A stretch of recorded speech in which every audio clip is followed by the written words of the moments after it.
Welcome back, folks, to the latest and the greatest. It is the NA podcast. My name is Fi. I'm joined by Paladin, and it's been it's been a week or two. We've been busy. I've been off to FRAG. I've been having a great time. I've been absolutely exhausted. My schedule is killing me. Save me, Paladin, please. But he is here to save me. He's here to help me out with this podcast. What is this? What are we on now? Episode 9? Honestly, I never thought we'd make it here. Can't you believe it? Yeah. I mean, we're going strong. We had 1 week off, but we're now back to it. The break is over. There's a lot of stuff to get through. I mean, there's so many. We have to catch up on what we missed, as well as what just recently happened. So there's just a lot to get to. So let's get to it. Yeah, let's go ahead and dive into it as we have our first couple, our segment that we've had. We're covering like 2 groups of Pro League here, so we have to give ourselves some extra time. And we've seen some definite trends kind of come out of this Pro League season. We've seen so many international teams and international changes. And now, well, folks, they're starting to have some success. Shout outs to my boys, Complexity. But, looking at this whole darn thing, are we really entering into the international meta? Is it really the death of the regional team, the national teams? To me, it sucks. I don't like where we're headed, just because for me, Counter-Strike has always been about the idea that the different ideas that could work to like varying degrees. Like you've always whenever you think about as to like the various teams that actually came through, all of the major winning teams have all been domestic successes, right? Only the most recent in FaZe actually succeeding to get that first major win. But now that we're heading into this international meta, there's some teams here that didn't actually prepare their domestic scenes well enough. Sure. And their pool was so shallow that they're resorted to this. It's not even obviously the elephant in the room is LXCB to NIP. We were going to talk about Right. this happened. And I think that when you look at Sweden's depth of talent, it's pretty lackluster. I think the only real team that I can look towards is the core of Young Ninjas, who they've already tried out essentially, and then the Eyeballers. But even then, that kind of seems like they've already been through the Young Ninjas, pipeline. Sure. But I think that this Alexi B move is kind of upsetting to me, because it's basically it's a sign of the times.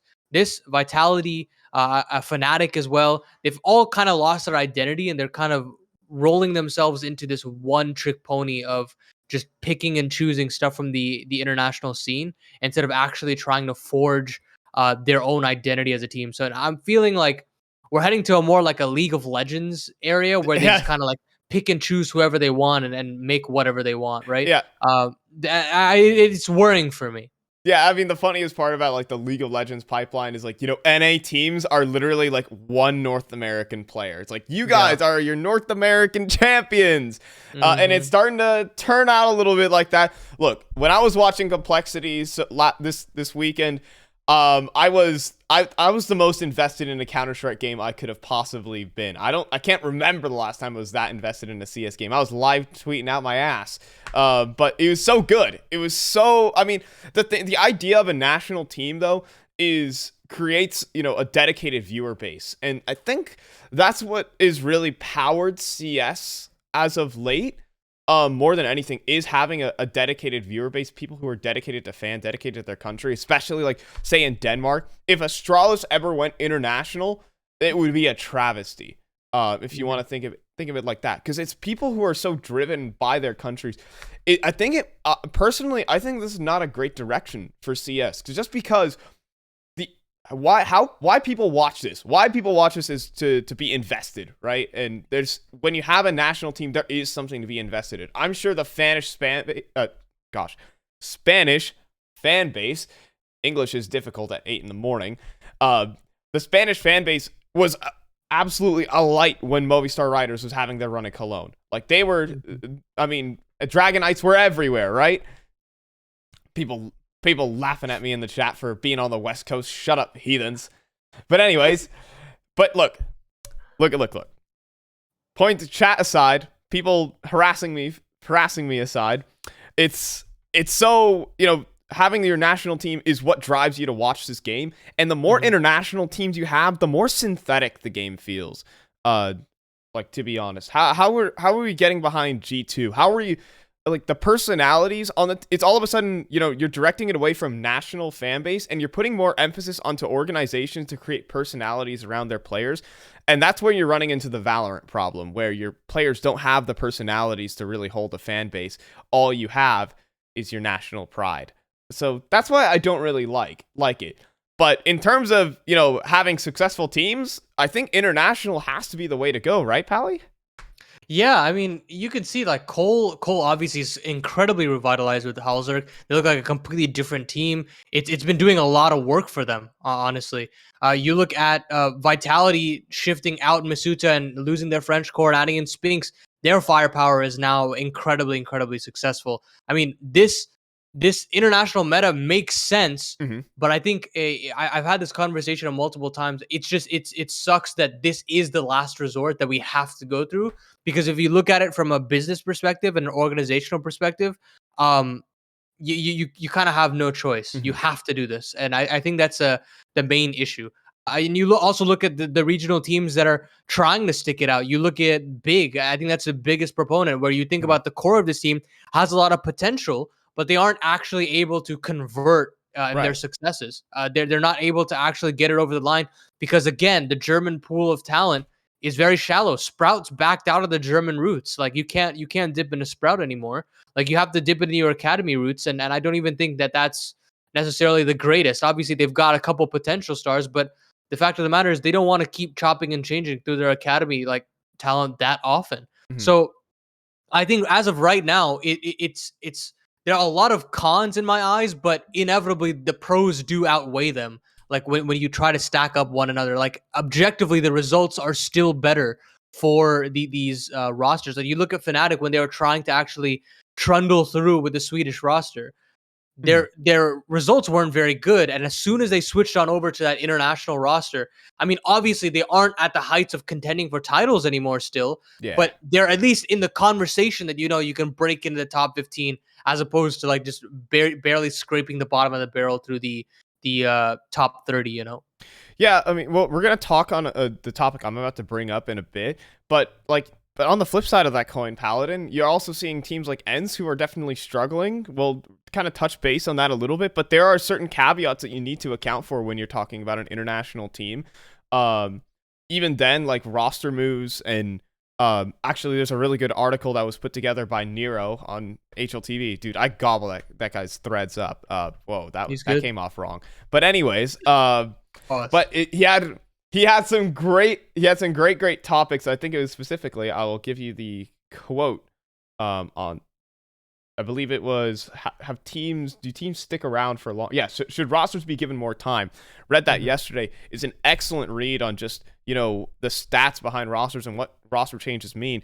And we've been just getting so many of those. If you try to just keep shifting your lineup, if you keep trying to go international, it's not going to work. So we're looking at the ENCE. I think there's the ENCE situation that's definitely happening right now with you need a roster that needs time to gel. But that's the fact of the matter is, you're talking language barriers all of a sudden. Now more things get tossed under the management roles.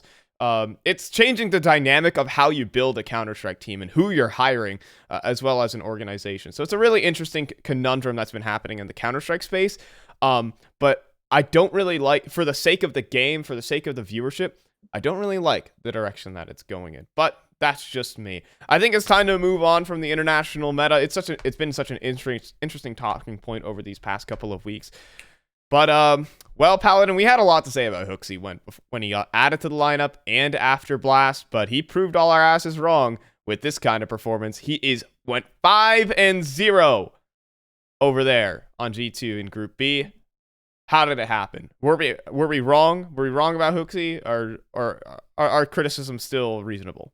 I won't even say, I don't think our criticisms were unwarranted. I think that the fact that the ultimatum that we gave when we talked about HooXi was the fact that we still needed a little bit more individual impact from him. And that's what we got. He was above 1-0 in the ratings, and in the 4 of those maps. Like, that was some star-studded stuff for an IGL, right? And I think the biggest proponent of us is I said that the core of G2 looked much better. And I still stick by that. I think that you need this roster and its core to actually perform. You need them to drop 20, 25 kills every game. Because while HooXi's performances aren't going to be the best, the whole point is to bring up that core and make sure that they're performing lights out consistently. And that's exactly what we got. Nico looked fantastic. Hunter looked much more comfortable in his roles. And man, dude, m0NESY off the leash is just a sight to behold. So aggressive, so confident in his re-peak abilities. You know, he's so willing to clutch up a lot more. You can clearly see that the difference from playing under Alexi B and m0NESY is resulting in some intangible like confidence boosters for him, but also tangibly in his statistics. It's also like I believe Notes also put out a tweet stating just the drastic statistical differences in how he's actually performing. So that in and of itself is just so fantastic to see. I think now at this point you don't even have to look towards JKS to be like this huge like power hungry. He's a support player now, anchor. dude. Yeah, he is a support player, and if you get that 1 or 2 kills, you've done your job. You have a core that's performing well enough that this works out. So I think the main takeaway that I have here is that HooXi's got to keep up this kind of performance where you're getting above a 1.0 performance. And that's when you start to take on these phases, these Navis of the world. And then at the same time, you also have to keep the level up of that core to make sure that they're consistently going up against because there are a lot of very good cores out there. You've still got to be up on your A game to carry that quote unquote dead weight of HooXi. Obviously, that's give or take, but that's what I kind of see. Yeah, I mean, in my opinion, we were talking earlier about our criticisms that HooXi just needs to do the bare minimum. Like, he wasn't. He was, I mean, even then, I think the legendary 3-bomb in a 16-7 win over Big on Dust 2 is one of the most legendary games of Counter-Strike when he's 3-16 and winning. But he did it. He did the bare minimum that was required. And it's not even, it didn't take incredible fragging. Definitely after Blast, he had some time to think about his individual ability, but it's just an improvement. Watch some of his demos and see him just connecting individually, as well as just being, more positionally aware. As much as throwing yourself at the wall, it can work, and you're just throwing yourself to get trade. At the end of the day, a man is a man. A player is a player. A player can get kills. A player can clutch. And HooXi kind of, he took that to the next level and actually turned it into a couple of decent performances. Not like a wild superstar performance, but look, he's having 1.3 ratings against opposition. We were asking for a 1.0 rating. He did plenty enough for this G2 team. And all of a sudden, you're looking at this and it's saying HooXi and 4 potential star fraggers. That is looking like or I guess 2 superstar fraggers. Like, you have like basically the equivalent of like 2 ZywOos on your team now with like m0NESY and Nico. Nico's still in his prime, and I think Hunter's still a solid fragger. This team is very dangerous all of a sudden. Of course, it needs to translate, right? It needs to translate at the end of the day. Yeah. Now it's like, okay, well, we've seen the potential that this roster has. When come playoffs, you got to be contending for the title. Like, it's put up or shut up, and I think that is objectively where G2 has struggled. They have not been able to actually convert and get that LAN title. So if they're actually able to convert, even go deep this early in the roster's life cycle, I think that's enough. I think that's a win. Heading into the RMR, you'll get more match reps there, and you'll be able to qualify for the major. It's all trying to peak at the right time over there. So good signs here, but I think we still need more before I'm completely and utterly satisfied to consider them elite status. Because as of late, right, we're still going to say it's FaZe, Na'Vi, and then the rest. And we've got to wait for a little bit longer to confirm that we can put G2 in that category again. Let's move on. We've got to talk about more first place finishes in the EPL groups. In Group C, MOUZ actually taking it over, I believe, a pretty competitive group, all things considered. I was quite impressed that MOUZ is able to do it. Do we consider this an overperformance with the Xertion edition? Do we kind of buy these stocks here, or are we going to be a little bit more kind of tentative about this roster? I want to be a bit more tentative, and the reason being is that when you're competing in this event, MOUZ is the last team you're going to think that's going to come out swinging. In my opinion, I don't think teams were as prepared for this MOUZ team. But there is one thing that has stood out to me about this MOUZ squad. I can talk about the asterisk all I want. Individually speaking, they were a very dangerous team. Like 100%. It is incredible how they have been able to promote 3 academy players, and they are able to compete with the best of the world. That is an amazing surprise. And and even Dexter's calling, though, with this tactical asterisk that many people probably didn't have much, footage to review for MOUZ. This is their first officials from the start of the player break. This is still a very solid performance from them. Do I think they're going to carry it over? Are we going to see like another Cologne run? Well, they've made playoffs already. I'd call that a win for them. Anything more would just be bonus. I think the one thing that is playing in MOUZ's favor, it's kind of cliche, but the pressure is definitely off for them. Yeah, I think this roster did what it needed to do at EPL.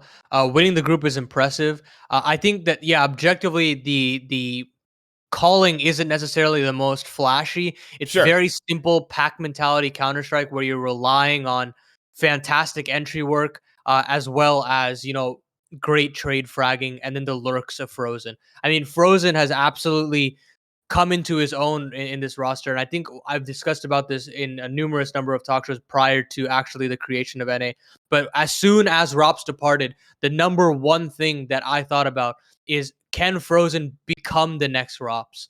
Because at that point, he had no shadow to fall beneath at that point. He was supposed to rise above that. And now he's finally doing so. He's actually performing very well. I believe he was the highest rated in the group, and I think one of the highest in the entire tournament. So he's putting in some serious work for this team. And that is in and of itself helping the younger core feel a little bit more comfortable. I think you give them more time. I think you ask for some more depth in their playbook, and this team can be dangerous. But until then, I think I'm going to still be a little lax because it can get a little bit predictable here or there. You're still seeing them drop series against opposition like Astralis.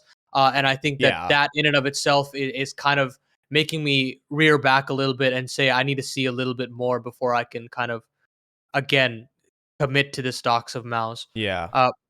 But let's keep going. I think we've got some more repetitive narratives to talk about. But boy, do I love talking about it. I mean, Danish Counter-Strike is so weird right now. It's so like topsy-turvy, heroic, eking through in some ways. And I think that Astralis did not make it through. And complexity reigns supreme. Woo! Yeah, they reign supreme. God damn it! And honestly, it's a win for us. But what do we actually talk about? How do we actually talk about the Danes? Yeah. So I mean, we had Group C. Group C was basically just the complexity. The complexity era, sure, and the Danish derby. There used to be an obscene amount of Danish talent running around these days. But where is it anymore? Astralis is the fakest number 4 team in the world of all time. I mean, Heroic are still fine. Like, Heroic are still a good team, but I'm not sure they're like that. They're not that title contender that they once were anymore. I mean, I'm down to be proven wrong, but from what I saw in this event, it wasn't completely clean. Stalin is still, I think, the best Danish Counter-Strike player right now. But outside of that, it's just watching the team play Counter-Strike doesn't stack up. Doesn't stack up for me as like a super, a high level team where you expect players who have, been at the top of CS. I think they're starting to fall into like that big category where they're just gatekeeping the top of Counter-Strike, but they're not actually there. And at the same time, Astralis Farley was playing okay, but overall, I think their system needs an overhaul. I know everyone says Bait F. There's an idea behind Bait F. For the record, like, he has an incredible impact statistic for a reason, but I don't think it just fits the players that he has on his team. Like, Config has utterly suffered underneath the Astralis system, and there's gonna need to be some changes there. I don't know. I think Astralis need an overhaul, and Heroic are in an odd spot. We'll see how the season progresses. I don't think Heroic are going to make a change, but that's my perspective on this one. I saw potential from Heroic. Like, the series against Complexity was very, very well done. The series against ENCE as well. I saw that the idea that they want to bring forward with Heroic, where you've got these 5 heavy-hitting players firing on all cylinders with a pretty good system, and it worked. But I think the issue is that it doesn't always work. And when there is a weak link, the weak link rears its ugly head very, very ugly. That's not even actually a sentence, but you know what I mean. I get what you mean. I think the issue is that I don't feel Yabi is still allowing enough for Hadian to kind of play his own game. I think that Refresh added a lot of micromanaging in some of these site plays that Yabi doesn't have, and I think that they're still working their way to figuring out how to work the map without him. And so you are gaining firepower, and it's working in some of these scenarios against teams that are just kind of throwing firepower back your way. But I think it's still going to be a little while before they can overcome some stuff. On Astralis, I completely agree with you. I think that Blame F doesn't work with this team, or we've got to find a way to work with Blame F, right? Like it can't be one or the other where you just let Blame F do his own thing and get his numbers. Because right now it just these T sides look so abysmal, they look so disjointed. There's no idea, there's so much hesitation, and I need them to kind of figure it out, because even if they get device, I don't think this roster is going to be successful. There needs to be a fundamental change in how they approach this game. And the RMR is going to be a huge testament to that. Obviously, we have breaking news with a replacement coming in. That's just going to make things go from bad to worse. But we'll move on. I did take a little bit more of a time. We'll talk about the rest of these topics later in overtime. But let's move on to the best region. All right, let's go ahead and check on in. What's going down over in North America? Well, it wasn't a crazy amount, but we did recently have FRAG 17 come and pass. And guess who was casting that? Well, the takeaways from this event. Me right here. This guy FiCast was actually casting. Believe it or not, he does that. So for FRAG 17, we kind of came into this event, it's the European invasion of Fragadelphia, but we had another NA. NA stays undefeated at Fragadelphia. All right, stays Europe's biggest loss. They can never break Fragadelphia, unfortunately. No academy team can beat NA. No academy team. But at the end of the day, what are we looking to take away from this? We saw Apex fall in a very odd fashion. We saw Big Omen show up and get some experience. Or are we believing in the Blueprint project? What are your initial thoughts, just from the surface level? I think this is a great confidence booster to the EG project. Obviously, more so in the EG white department, not the black, because EG black has some real concerns. I don't think they look very cohesive right now. It feels like Stanislaw and Rush are kind of phoning it in. We've got even in recent performances, we've got Wiz performing, and the team is still not able to convert and win series. Like, that's really concerning to me. But look, I can't help but enjoy watching EG White play, especially on LAN, especially when they're winning. This team is like so fiery. We obviously love watching John G play, but the kind of impact that he has on the server, it's been such a long time since the Chaos days, and seeing that guy confident to make some of these plays, like obviously you have that quote unquote infamous play on Mirage where he was backstabbing with a knife and on an eco and charging back in the final map of the series against Big Academy. But it kind of showcases how this project should look if this project works, right? And so I think that I'm happy that the NA continues to win, because again, it motivates the region to come back to this event, try again. But it also motivates EU talent to, we had Frag 16 having the deep run of Apex Rebels, and then now we had Apex and Big Academy. Who knows what more EU tier 2 EU might come over to Frag 18, and the amount of competition and experience that it's going to add to the region. So all of this is just great positives for our scene. And obviously the numbers for it did very, very well for itself. So I think that I'm very, very happy with Frag 17. I'm happy with all the storylines that we got out of it. I think we got some banger series to watch as well. It rivaled some of the... I was willing to watch that more so than some of the EPL games. I'll tell you that much. Yeah, I mean, I'll say that like some of the... I mean, as a caster, the storylines going into a lot of games were actually, really solid. We see teams, put all out on the court there, compared to, EPL doesn't, it still doesn't feel like Frag somehow felt like it had higher stakes than EPL, in certain matches. Like you have big making the investment to fly out across the Atlantic. A couple of British teams show up. There was definitely a lot more to talk about in terms of that. I think the broadcast quality, shout outs to my boys in production. They killed it. For that event, lots of great content, and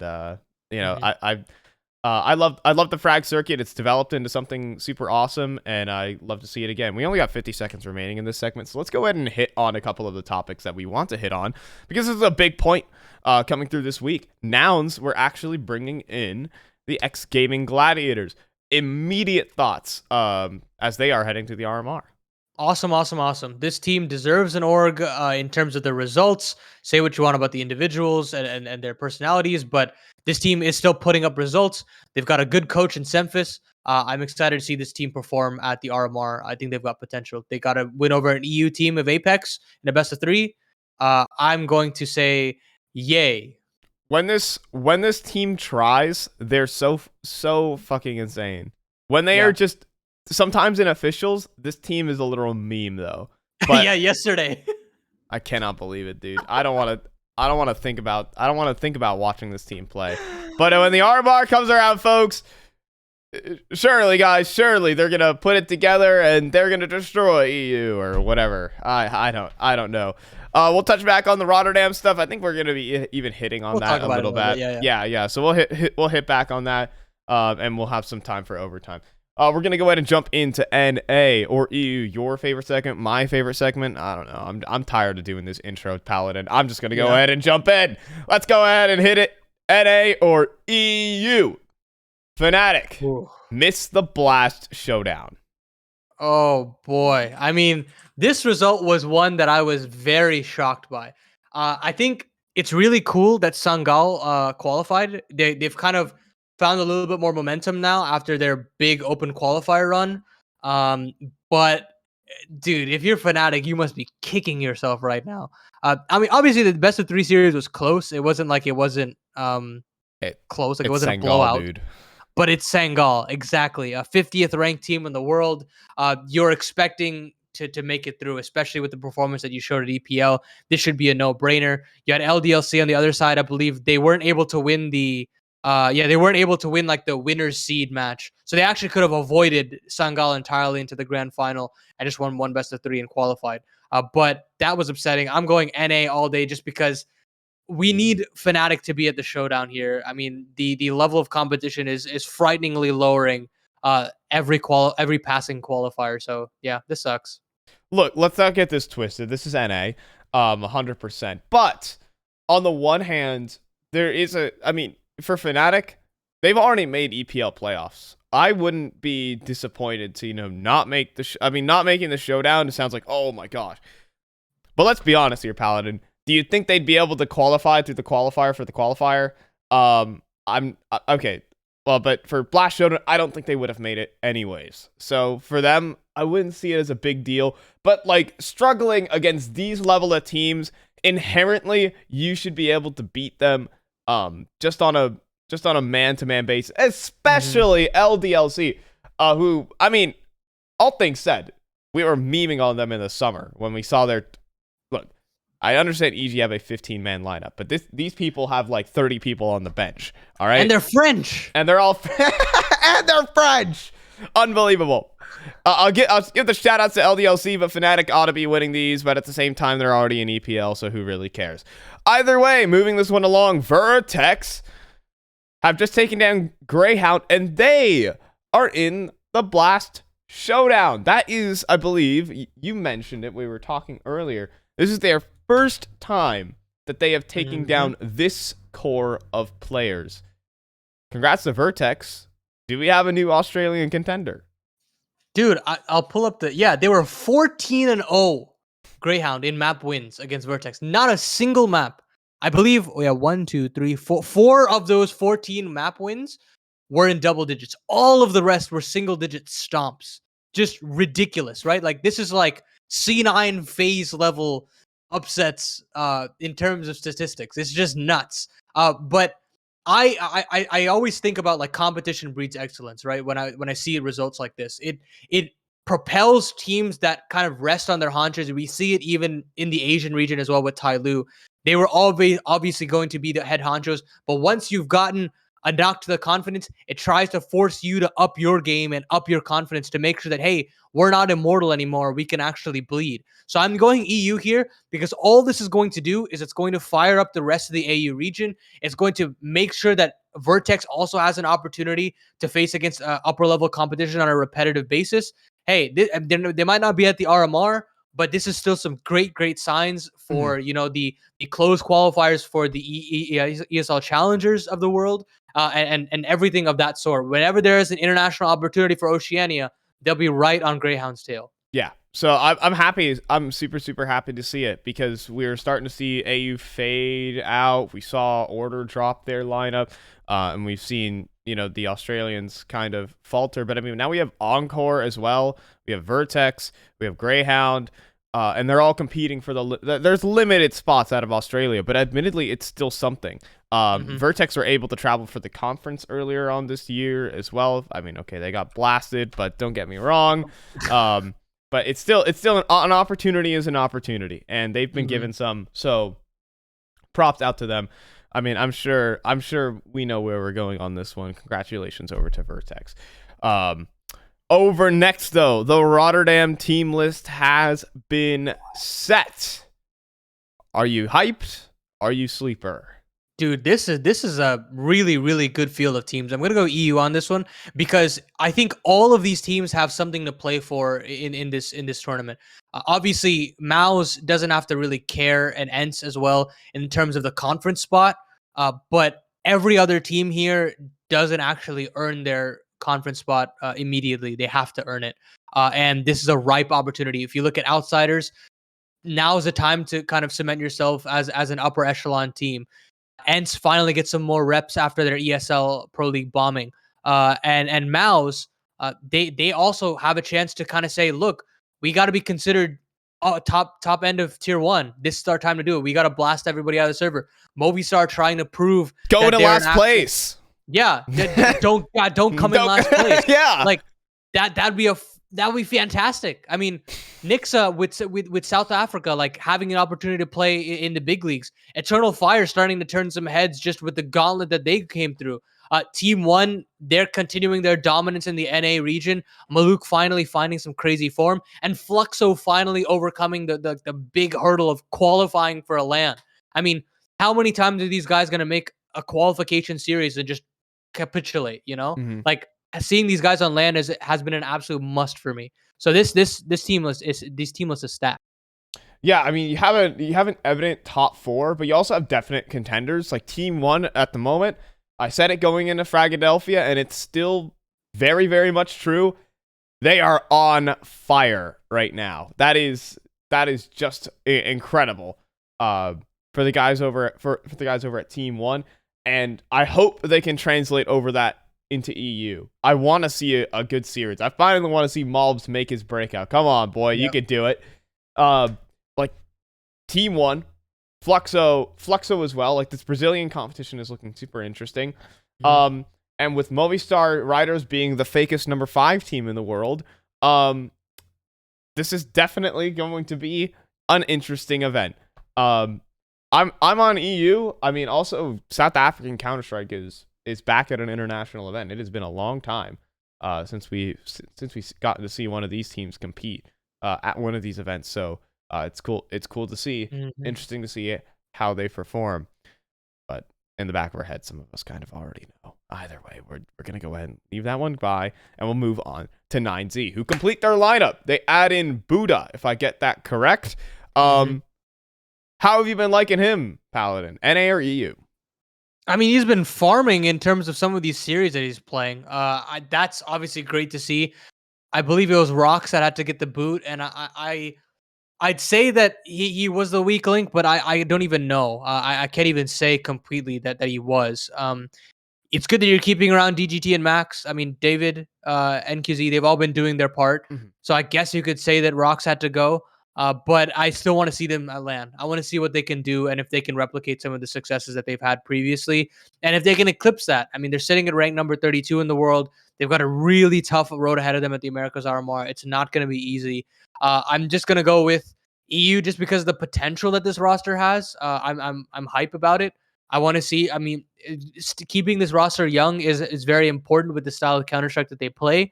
So let's see it in practice in Stockholm. Yeah, I mean, in my eyes, I mean, just the results say this lineup is looking good. Like generally said, Buddha being promoted from the 90 Academy team is looking just fine, and he's just the best link from that unit. The results are not bad for 90 so far. It really is, too early to call because of course this player is kind of coming out of thin air, out of Brazil tier 2, some may say even tier 3. It's odd. It's not a good opinion, but I mean, early signs are looking just fine, and 90 are definitely a contender to qualify for the major. I will go ahead and press the EU button, and we will leave this topic in the dust. So, this right here. I mean, I'm gonna say NA just because it sucks. It like that Alien has had this drop off of form. I think the reason why I would say NA is just a drop in form of Entropic in general. They're a far cry from the team that I once knew and loved. And I think they're in desperate need of a change. And I need to see. I want to see more from Alien. I hope he gets a team soon. I want to see more from this core. I want to see more from Alien. I just want more. There's so much good stuff about Entropic that I don't want to see get wasted away. When Entropic decided to add Mir, inherently it was just a man for man. Lackey, get out, and we have our upgrade. We have our man. But I'm gonna say it. Mir's always been a little bit of a beta. A baiter, that is. And there's been, like, the problem is who's taking space on this team, who's doing all the dirty work. There's no one to really do it, and as a result, someone's gonna suffer. It's been Alien, and as a whole, it's been the team. I really have not liked this Entropic, and I don't like this move. Have they announced who they're plugging in? Currently, they're trialing Sensei, and as the opper. That is a very whatever move to me. I don't think it's going to be confirmed, but it feels very whatever to me. It feels like they're just the same. It's the same type of player, to be honest. From what I've seen from Sensei, it's not crazy different. It's just basically another CIS opper. I mean, good opper, but this is NA at the end of the day. How are they going to move on from this? I want to hit the last NA or EU topic. Before we keep this one, wrap this up, we do see Endpoint see off crucial. Any final thoughts on this? EU, dude. Endpoint want to win now. I mean, I think that core was not very good, and now that they're taking steps to breaking that core, it's a big core that you're breaking apart. But I'm excited for it because they've got some great pieces.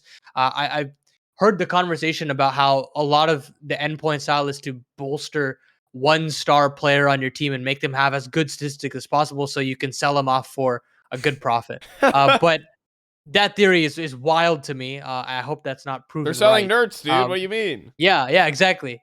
So I'm gonna go ahead and say just EU just because now you've got Kiarby, Nerds, and hopefully, I mean, Max is an okay caller. He's good enough to make it work with the pieces that he has.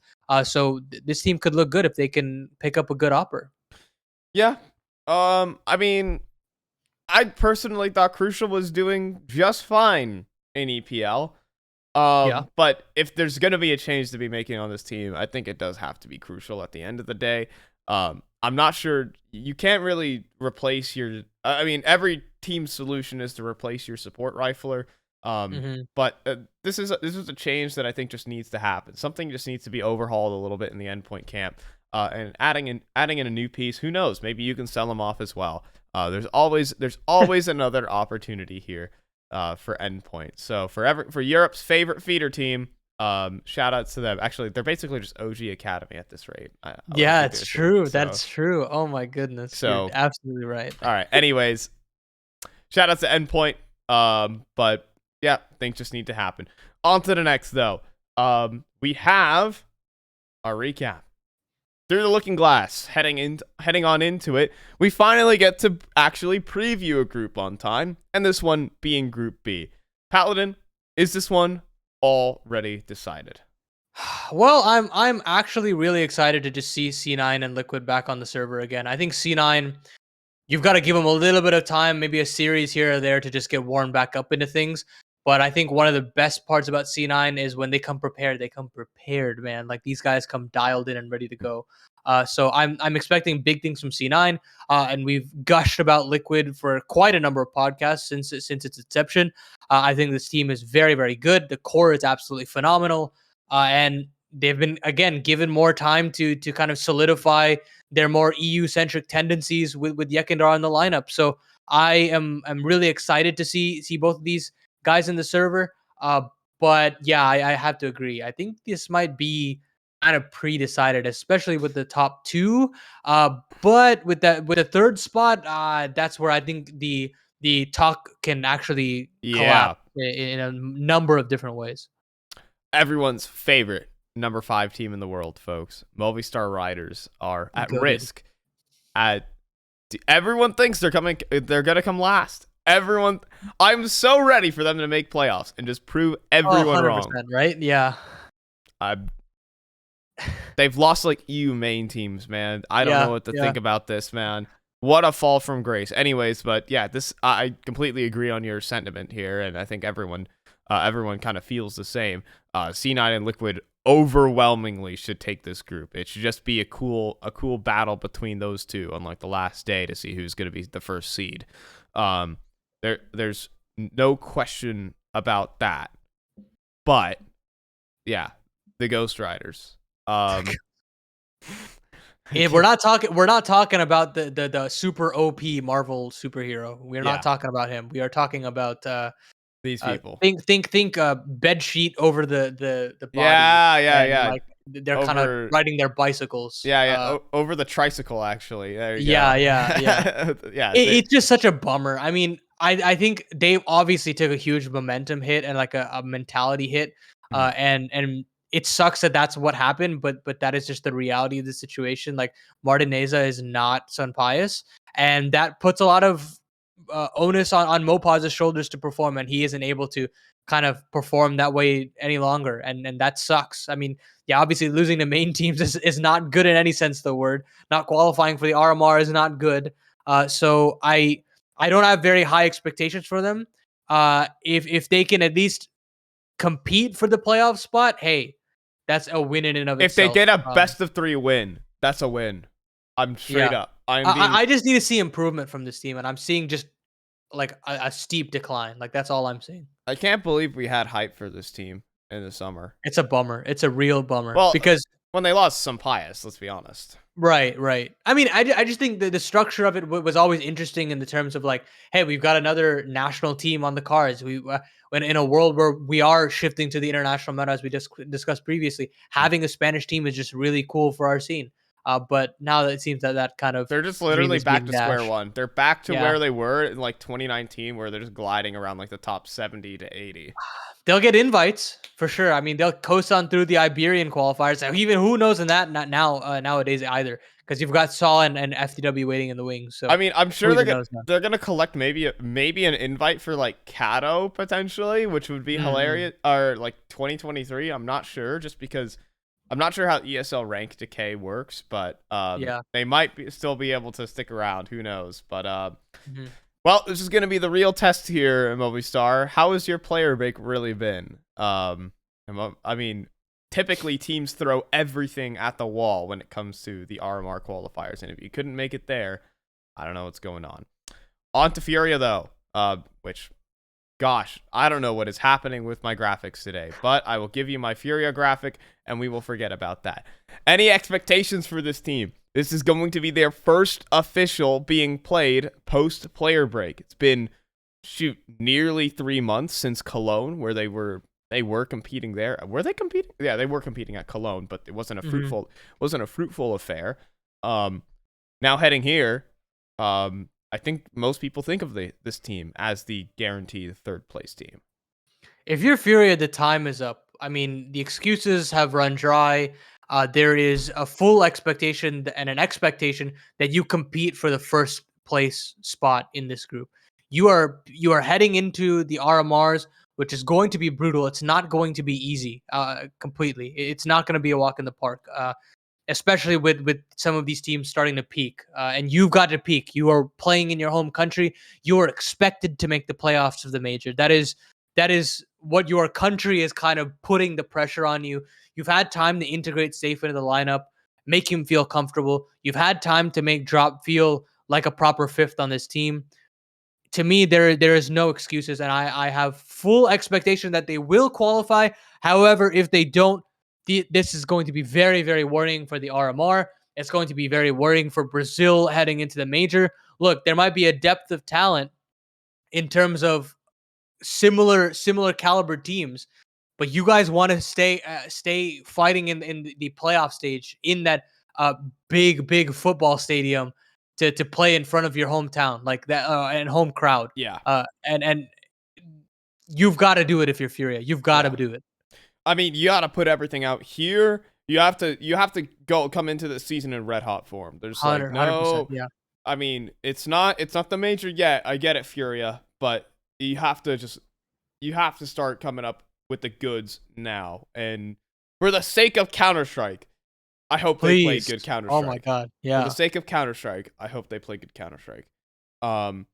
Furia, I think, generally said on paper, they should make it into third. Easily, But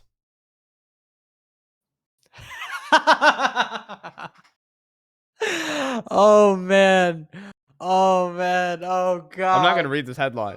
Oh god, turn away. Come on. Turn away. Look, Come to the dark side.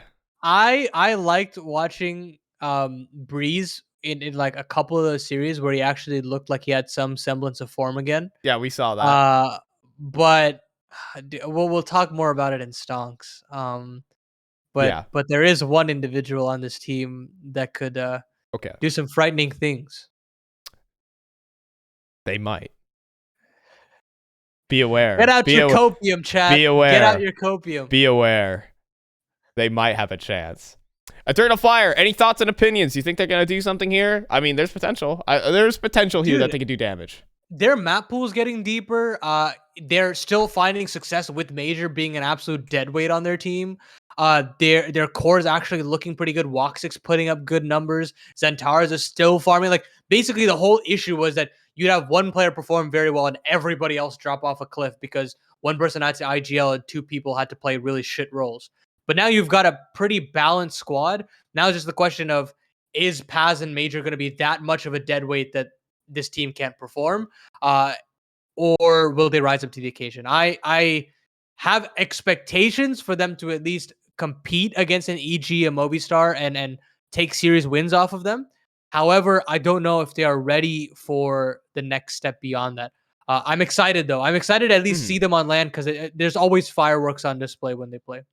I know it's been 2 months since they kicked X-Cloud, but I am still internally malding. True. So true. Why they added Paz to this team? Couldn't tell you. But anyways, I mean, I guess they can deal damage. I think this is still, if Furia ends up in the 2 and 3 spot, I think this is a team that could win off the back of tiebreakers. All right, I'll tell you that.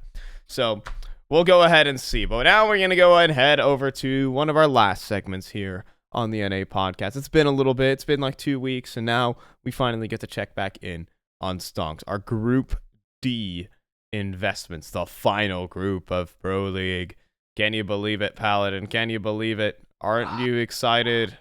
Well, let's go ahead and check into what 2 weeks ago our predictions were. Tapson and Henny. I mean, look, both of the teams kind of didn't do very well, but both of these individuals did play very well for themselves. MIBR looked better in terms of quality, and took some good map scalps off of some top teams. And Tabson obviously is still going to perform very well, regardless of the performance that Big would output as an actual team.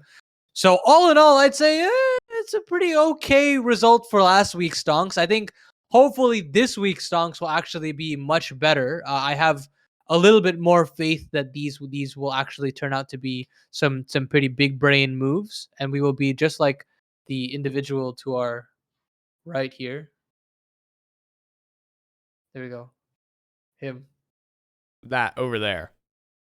He's stonking. I mean, Tabs and Henny, look, we don't like picking the favorites here. And considering that they did not make playoffs, they did just fine. All right? Yeah. All right. I'm not going to say that I was right or I was wrong. Or you were right or you were wrong. Let's go ahead and head into this week's picks. Paladin, what do you got? Give me Yuri. I mean, Furia is obviously a very interesting conundrum right now, but holy hell does this guy always put on a show. So consistently getting out multi-frags across the board. I don't think of all the Brazilian players in the scene right now, I would comfortably rely on him to be the one to always produce me in multi-frags. If I had the gun to my head and say, look, you got to pick an individual from Brazil to consistently give you multi-frags, I pick him every day of the week. This guy's so consistent, such a driving force for the success of this team. When Yuri doesn't do well, this team isn't very good. So, hoping that Furia does good, Yuri does good, that's the investment he's put his ship on the table. For myself, I have went ahead and went with this. All right, look, he has a 1.32 rating. He absolutely farmed regional competition. In Europe, he did the same. Automatic. Now, I don't... Look, there's a chance. There's a chance. And I also want to say, this man still looks like he's in his prime. He is... I mean, in the RMR qualifiers... EG, they wanted to lose so badly. I'm telling you, they wanted to lose so badly. But Automatic just went in and said, you are winning now, and proceeded to drop 40 kills. In I believe the RMR match against it was against Limitless, and went into overtime against this random advance, against what would be considered a random advance team, if we're talking relatively said. No offense to my boy Bobby, but at the same time, like, this guy is just the one guy who has any hope. Everyone on this team, except for Hex. I mean, Hex and Neil and are still, pretty okay. And honestly, Masuta still has some gas in the tank. But this man just, you're going to win, right? You have to win now if you have Automatic. I've loved watching him play. Like regardless of how EG performs, like, he still produces some highlight plays. I mean, I've just enjoyed thoroughly watching this guy play regardless. And now it actually feels like it's tangibly earning them something. Like, it doesn't feel like it's going all for naught. However, I still am very skeptical about EG in the coming days. As long as they don't come in last and go under review, I am happy. And Automatic will guarantee. I don't think they're gonna come in last. I think they're actually gonna get a series win here. They have to get a. If you lose to the Riders, we should have sent an NA advanced team over there to go ahead and beat their ass. Dude, I can't believe this stuff, man. All right, overtime. We have about 5 minutes of this good stuff. Give or take. Ooh, a little bit less, believe it or not. Tough luck. But overtime. What we weren't able to hit on, I do want to hit on. ENCE. Were they a disappointment? I'll run it back to our slide that we had. I think they just need more time. I after watching the Heat series, I'm like, this team is legit. Like, this team can work. There is no reason why it cannot work. Right? However, they did capitulate promptly after that. But I think they still need time for Valide to get comfortable. Again, I talked about this in my video. He's got ring rust. You can't necessarily just put him out the gates to perform immediately. But he still had some great performances regardless. I think Sun Pius has still got some work to do in terms of communication. You could see, like, there are the videos out there with his teammates kind of saying that he's still learning. He's still having a couple little drops of words here or there that might stifle the communication. But all in all, I'm still very for this team. I'm still very much in it, and I think I'm going to still be buying ENCE stocks. I think ENCE, they need time. Specifically, when I was watching their games, it was just communication issues. I mean, I saw it a lot from Sun Pius. I know we saw the meme interview. By the way, funniest shit that happened in Counter-Strike in a long time. But definitely. But like, genuinely, there were some just simple comms issues that were there that would have closed out a lot of rounds, specifically against MOUZ. that at least the series that I was watching. Just some miscommunication, some simple and simple just callouts that were missing from this team. All of these players are incredibly skilled and talented, but they were just little missteps that a tier 1 team can't make, and that cost them in games. So time is definitely what this one needs. Shoutouts to Nero. Teams do need time to glue together. 100%. Yeah, I mean, we got a couple more things to talk about. Paris Major got announced. Really cool. Like the collaboration of Blast being super exciting that they get their major happening in Paris. Pretty exciting city. I mean, I won't be attending just because I'm not from Paris. Unfortunately, we live across the pond. But hey, sound engineers will be really good. That's what Maui Snake was saying. I trust him. It's just gonna be it's a recipe for success. There is no reason why this will not bang. Yeah, this has to be like definitely one of the best majors out there. Like there's no question. You have the most reputable tournament organizer in Counter-Strike, Blast, running your major. I couldn't be happier. I think no one could be happier. Every fan wants to watch Blast. I mean, even like I know ESL and their name brand tournaments have dominated the space for the longest period of time. But like even for like the average viewer likes a Blast tournament better than an ESL event. Though Cologne is more prestigious, people see Blast and they want to watch. I'm really happy to see them producing this. Definitely. Well, folks, Paladin, that's gonna do it. This episode has come to an end. We have long missed the NA podcast, but we should be back on a regular basis now.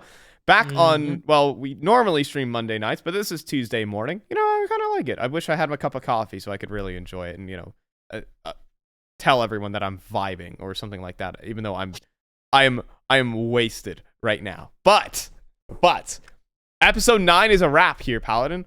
What do you think of so far this week? What do you think? Do you think it was one of the most eventful weeks of Counter-Strike that we've had, or what? How could you describe the times? Give me a couple words. Dramatic. Dramatic. Dude, War of 2K and Simple. Being fired there. Stuff with the CC something. The whatever. And yeah, I mean, it's just very drama filled. I mean, Twitch itself was having quite a week. Shit's happening. The world of gaming is having a bunch of leaks. I mean, like we've come back into quite a turbulent couple of days. Yeah. And I'm excited to get back on regular schedule because we've got a heater of a coming weeks on the horizon. Major's coming up, man. Major's coming up. We have the pressures on for us, man, to bring you the good stuff. So the good stuff will be on its way. That's going to be doing it for episode 9, episode 10. Next week it should be at the regular time. I'm pretty sure I'm good on that. So stay tuned for it. But for now, we're just going to go ahead and sign this one off. Peace out, folks.